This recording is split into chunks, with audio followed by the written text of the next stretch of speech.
Good afternoon and welcome to the Hibs Observer Thursday briefing with myself, Liam Bryce, joined by Matty Fairnie to discuss all the latest from Easter Road ahead of Hibs' return to action at Pittodrie this weekend. Matty, thank you for joining us as always. How you been getting on? You well? Yeah, really good. Just looking outside at it looks a lovely day. So once we're done this, I think I'll be out with the dog for a wee while and aye, take advantage of the good weather. Take advantage of it. Aye, absolutely. Long may it continue. So we've obviously didn't have a Hibs game to discuss last weekend. A wee breather after the kind of really. I mean, it's been good but hectic over the past few weeks and months, and obviously a chance for David Gray and his squad to take a breather as well ahead of a huge game up at Aberdeen on Sunday, the first of the post-split fixtures. Before we get to the game, some good news out of Easter Road today. But actually, even before that, before I completely forget, we're just going to drop in a wee word, as always, for our sponsor. The Hibs Observer is brought to you by S1 Jobs. If it's time to hand in your transfer request, then head over to s1jobs.com and upload your CV today. With thousands of jobs across Edinburgh and the surrounding area, you'll find the one at S1 Jobs. So start your search today. I nearly get carried away there with Jack Iredale's new contract, totally forgetting about the sponsor. But I mean, the second one this week, obviously, Lewis Miller, that 1 year extension being triggered. Keeps his contract rolling until 2026. But Jack Iredale today extended until 2028. I think it's impossible to argue, Matty, that that's not thoroughly deserved. Yes, a brilliant bit of news. I think Iredale's one of these players that came into very little fanfare, but very quickly became a fan favourite. He's been exceptional, I think, since he came into the team. I think we first saw him at Tannadice when we had Joe Neal sent off and Iredale came on and we switched to the 3-5-2 and ended up losing the game, but you could see signs there that he was a decent player. But since he's actually kind of established himself in the team, he's just gone from strength to strength. And I think it's not just his technical ability, but I think the character that he brings to the team and that sort of pitch personality, to coin a phrase from a previous manager that we had. I think he's got it in spades. He looks like a real leader, and amongst that group, definitely seems to be very popular within the squad as well. So I think he's like overall he's been a brilliant signing so far, and delighted that he's got that extension to his contract. Yeah, and I think it's always quite telling if a player who's had to wait and wait and wait and then makes such an impact as soon as they get the chance. I think it probably speaks to a lot of what you're saying there, the kind of the character of him and the mentality. Yeah, definitely. He seems to have that resilience. Um, like he sort of plays like that as well. You know, he's got like a tough, no nonsense player. I think he looks like the sort of player that and Hibs have been missing this for a while, but the sort of player that would drag out his teammates through a game.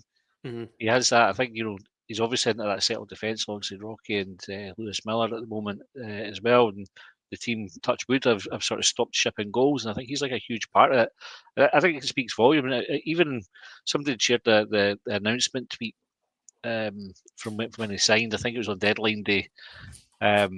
And to be fair, it wasn't a great response for a lot of fans. Like if you look at the comments and the replies to that tweet when Hibs announced it, I think um, there was a lot of negativity around the club, and for him to sort of that's not a nice way to arrive at a club, I would imagine, as a player. So for him to have that initial reaction, not getting into the team immediately, and then find himself in it to then go and establish himself as a key player, I think it says a lot about him. Yeah, definitely. I think in that the back three seems to really suit him as well because I think if you're maybe the initial perception that he'd come in as a sort of backup to Jordan Abita, but things have Mhm. changed so much since then. And he played. I remember him speaking about how much he played that sort of left centre back role at Bolton, and you can just see how much that suits him. You know, he's kind of it's maybe not to the same quite extent, but you can see he's sort of comfortable stepping into the midfield as well. He's stepping with the ball, and he just looks like a really kind of well-rounded player. And it's almost kind of surprising because I think you're talking about the reaction as well when he first signed. Like it's there was sometimes you gauge the reaction from the club he's coming from, and a lot of Bolton Mhm. fans were they didn't mind seemingly to see the back of him. It's mental. Yeah, I don't know if it's just that this system works for him, or if the club works for him, and he's maybe a bit more settled, or whatever it is. I'm glad it's panned out the way that it has. But he definitely looks the part in that back three. And I can't remember the pundit that made the point. It was on BBC. Oh no, it was Stephen Craigan that said about the benefit of having Lewis Miller on the right and Iredale on the left, who are maybe more natural as left and right backs, playing as left and right centre halves because they're comfortable going out wide and taking the ball. So I think the system and the position definitely suits Iredale, and he's like a proper asset to the team. Sorry, my sound was off there. It's always a nice, like, you can probably pick out a few from history as well, like guys who, when they first came in, there was very little fanfare around them, as you said. It was quite low key, and then they go on to be so important. I mean, is there any others? I'm sure there's a few obvious ones that spring to mind when you talk about this, but it is always it's the kind of most pleasant of surprises for a football fan, isn't it? Yeah, so I think probably three that spring immediately to mind would be David Murphy, also like a left back, and the first sight that we saw him, I think he was like a little bit sort of out of condition, and then he took his first touch, and David Murphy had an absolutely exquisite first touch, and he was a brilliant left back for us. So Murphy was one. Ivan Sproul, another one, like sort of famous for being under £5,000, I think he cost from Institute in Ireland. Looked like he was going to be on his way out of the club, and then came on at Ibrox, gets a hat trick, and the rest is history. And then David Gray is obvious one. David Gray came in as Alan Stubbs' first signing when we were in the Championship, and like he didn't have like a stellar career before he came to Easter Road. He'd obviously been at Man United as a youngster, but hadn't really been playing at that level when we signed him. And he's had a little bit of an impact at the club, you would have to say. Aye, Since David then, Gray. Whatever happened to David Gray? whatever happened Somebody to him. tell us. So, not just Iredale this week. Obviously, a word for Lewis Miller as well. He was one whose contract was running down to an end. Obviously, it was well known that Hibs had that option to trigger the 1-year extension. They've taken that up. I don't think that's a surprise considering his form. So, I mean, where do you see him going forward? I mean, he really seems to have, slotted in well at that right centre back role. And again, for the reasons that you've said with Iredale as well, he's more of a natural fullback, but it just works, doesn't it? There's a nice balance there. I mean, where do you see him going forward? I think it's interesting that we've extended him and Cadden. Like on the right hand side, that almost sorts that side of the pitch out. I don't know whether the year extension with Miller is to protect the asset kind of thing. So I don't think it necessarily guarantees that he'll be here next season, but it does guarantee that if he moves, Hibs will get some compensation for him. I hope he stays. I really like Lewis Miller. I think he's had his challenges in his time at Hibs. He's had some criticism for his defending ability, but I always thought he's pretty capable. Like any player at Hibs level, like he makes mistakes, and I don't think we'll ever get players that don't. But I always like the physical side of his game, and I think it's telling like the amount of times he's been trusted to come in against Celtic. Where Maeda causes teams loads of problems. I think he always struggles against Miller. I think Miller, when he steps up his game, is a really, really capable player. I was delighted when he got the extension. I think I would have kept him. If it was a straight choice between him and Chris Cadden, I probably would have picked Lewis Miller if I'm totally honest. But I'm glad that they're both here. Yeah, exactly. And that's probably nothing against Cadden either. But Miller's just one of those players where I think the thing that's always people have always said about him, he says, well, you can see he's got all the attributes. He's kind of got everything there. And I think David Gray speaking about him is talked about things like decision making, maybe just game awareness, concentration, and stuff like that. But I mean, if you're a coach and you see a player with the attributes that Miller's got, you would think, well, that's the kind of thing that can make a difference. And he seems like a very kind of, a player that a coach would, kind of look at and think, well, I can bring this guy on.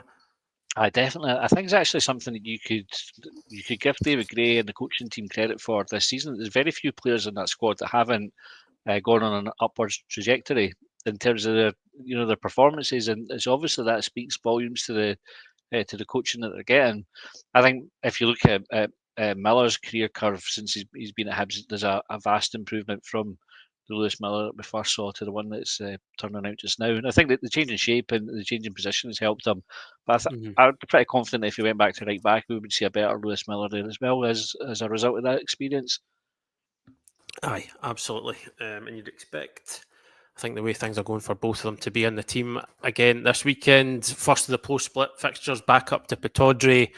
It's a big opportunity, this, I think, for Hibs. I mean, I think whatever way you spin these post-split fixtures when you're in the top six, it's always going to be tough. There's always going to be, kind of big asks within that.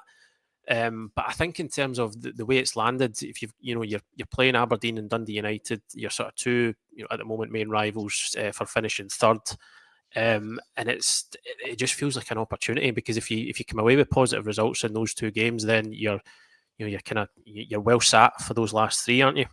Yeah, I think if we can win the next two, we're almost home and hosed for third place, which seems mental when you think of the start that we had to the season that we're talking about. It, I think it's a really tough game. Aberdeen's form has sort of swung from one extreme to another this season. They had that terrific run at the start of the season, awful run through the midpoint, and then it sort of swung back down to this good form. I watched their game at the weekend. I didn't think they were particularly good in that game. Up against 10 men for most of the match. I thought Aberdeen struggled to create. They didn't really sort of exploit the width of the pitch, which I actually think is generally one of Aberdeen's strengths. Like when I've seen them, I thought the wide players are pretty good. From having watched them the 3 times against Hibs so far, I fancy Hibs. I think we're a better team, but I wouldn't put my house on us winning. I think Aberdeen are definitely capable of getting a result against us as well. So I think it's a really exciting, really exciting tie. I think if we can win it or even avoid defeating it, it's a huge tick for us. Yeah, it is. It's a huge opportunity to go up there first. And as you said, with Aberdeen, again, I wasn't particularly impressed with them. They're one of those teams that they sort of maybe seem to struggle a wee bit when the sort of onus is on them, and when they're controlling possession, and when teams kind of sit in against them. Obviously, Hearts were kind of forced to do that with the red card. But the previous game, when they went 2-0 up against Rangers, and then ended up the game actually turned again when Rangers get a man sent off, and it's like. So what? I mean, if you're David Gray, are you looking at that and thinking, well, can we exploit that? But then that's kind of goes against what Hibs have been doing recently. They've been aggressive, been on the front foot. So I mean, is there any temptation there to kind of think, look, well, this is Aberdeen's weakness. This is we can exploit that, or is it, we're just going to go there and play, and go and do what we've been doing, really? I think it's the latter. I think we're going to do what we've been doing. I would say, like in the last 3 games in particular, Hibs have improved game on game, and it's been really marked how we've done it. And I think the last game I had against Dundee was like a real potential banana skin. Like going into that one, we had 18,000 at the ground. Aberdeen had just lost points. We were trying to get them beaten run record to equal it. Loads of pressure on the team, and you're thinking that this would have been an easy game for us to slip up. And the team just came out absolutely strolled it, and they were superb. But I thought we were really good against Rangers the week before as well. Ibrox, which is a tough environment to go and play football.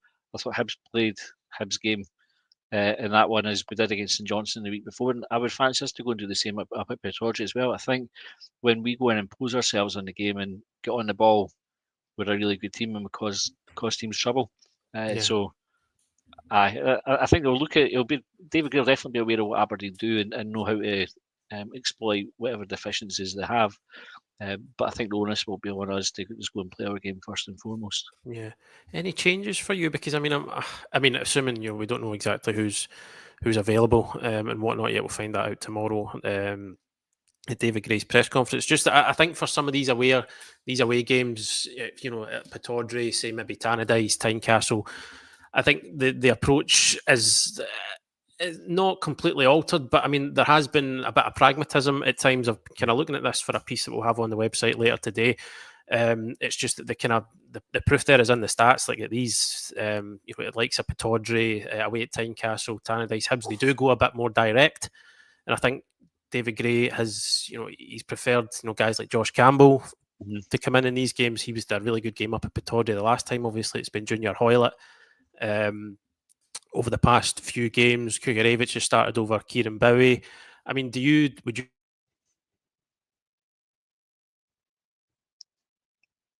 Oh, you went on mute just for the end of that question, Liam. But I think you're asking if we make any changes. I think I agree with you. I'd probably bring Josh Campbell in for Hoylett. At least for the first hour or so of the game, and then maybe bring Hoylett on. Aberdeen are a team that Josh Campbell seems to love playing against. We should have got a hat trick against them in the 6-0 a wee while back. And I can't remember if he scored against them this season or not, but he definitely sort of raises the game. And he definitely had an assist up at Pittodrie earlier in the season where he won a flick on for for Boyle to play in early Yuan. I think that's a pre-assist now they call it. Like, he was definitely involved in it. So I would bring Josh Campbell in. I think he loves playing against Aberdeen, and he gives us a bit more running. But I think Hoylett will feature as well because he's been really good. It'll be minimal changes. So I think that the team that started the last 3 games is probably the one that David Gray would look at to start again. Maybe with that exception of Campbell coming in for Hoylett. Yeah, how's that sound? Can you hear me again? Yeah, I hear you again. Yeah. I just kind of you jumped on mute for sort of just the very end of your sentence. I don't know because I never touched anything then, so that's a bit of a worry. It's just, I mean, anybody who watched our last briefing, it's constant technical trouble with me at the moment. I'm just a bit of a disaster zone in terms of this, but I think we've covered everything really anyway for today. As I said, a huge game for Hibs on Saturday up at Pittodrie. As you were saying there, a chance to put themselves in a really good position over these final games, and one that I'm sure everybody is really looking forward to. It's going to be a cracker, a lot on the line, and we'll be, as I said, at David Gray's press conference tomorrow to get the latest preview. We had a question there about any news on Ellie Yuan, if he's going to be fit. David Gray will provide an update on the squad tomorrow, and we'll see where they're at from there. But Matty, thank you as always for joining us. Thanks for having me. As well, join us, folks. We'll speak to you again very, very soon. As I said, keep an eye on the website for all the latest updates ahead of tomorrow. And as I said, we'll be back after the game on Saturday for an instant reaction. You can get full coverage of the 90 minutes on our website as well. So thanks for joining us, folks. I hope you enjoy your weekend, and we'll speak to you again very, very soon. Cheers.